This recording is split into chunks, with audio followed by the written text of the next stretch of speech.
Hey guys, what's up? So we have a new update in Advanced Server and it's patch 1.4.86. First on our list is the new loading screen for Yu Zhong. He's going to be available in Original Server on June 19. Next is the Season 16 skin reward. It's going to be Eudora and the skin is called Countess Scarlet. For the Original Server, the season will end on June 19, same day as Yu Zhong's release date. Next is the update on the Fragment shop. Here are the changes that will happen on June 17, so you have a few more days left to get those skins.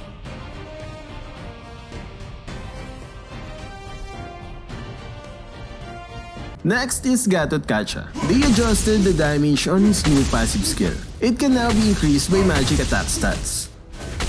Next is Hilda. They increased the damage of her second skill by 15 points on all levels. So good news for Hilda users. Next is Luo Yi's yin-yang reaction damage. They lessened the buff that they gave from last week. If we compare her stats in Original and Advanced, we can see that she will still have a higher damage compared before. So this means it's still a buff for Luo Yi once it's applied in Original Server. Next is Pharsa. They increased the base damage of her second skill. As you can see, the damage remains almost the same in the early levels. The damage difference increases as you level up the skill, so this gives her stronger damage in the late game. Next is Hanzo. They lessened the movement speed bonus after using his ultimate, from 50% down to 35%. Another nerf for Hanzo users. Next is the revamped Zilong. His second skill is back to its old form, where you need a target to dash. Only the fearless heart can soar to the heavens.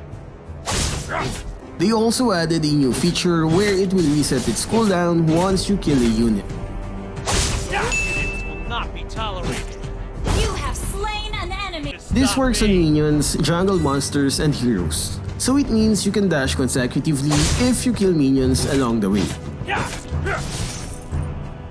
unit will not be tolerated. Next is the revamped Sun-shin. They've increased the damage of his first skill by 100 points at max level. Next is the new hero Khaleed. They adjusted the damage on all of his skills. Skills are still the same except for the new slow effect on his ultimate. Next is Yu Zhong. A slight damage nerf on his ultimate and a reduction on his passive skill when in dragon form. Next is the revamped Eudora, a new animation effect for her ultimate. Dark clouds will appear if the target is affected by her passive skill.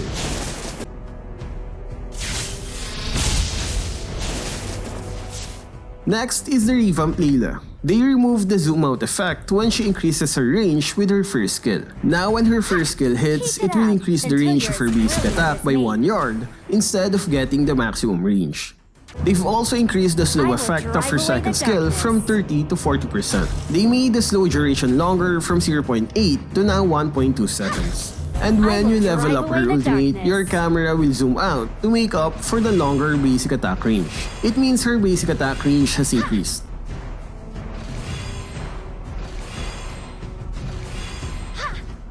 Next is the new look for Alucard. It's still not finished, but we can see some changes in his model. And he also has some new in-game effects.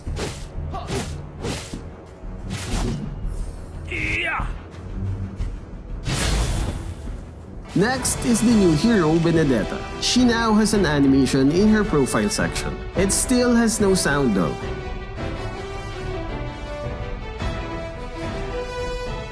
Next is the update where you get less gold and experience when you kill jungle monsters with an ally.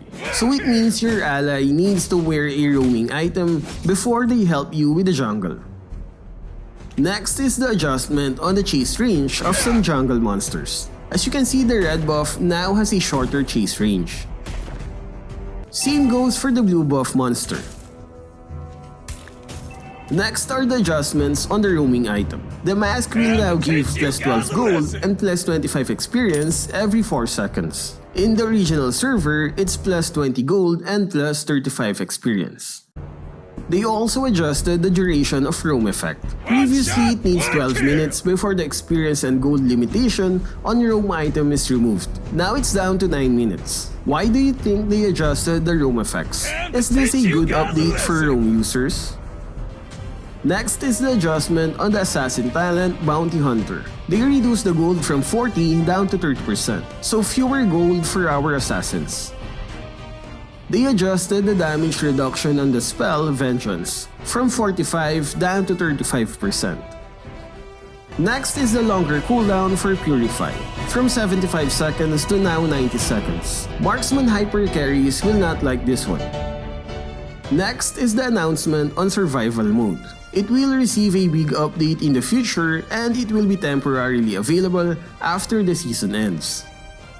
Masha will be our third Dragon Tamer skin and it's called Dragon Armor. It's going to be available on June 23 with a 30% discount on its first week. Last one is the new security update. There will be an email verification whenever your account logs in to a new device.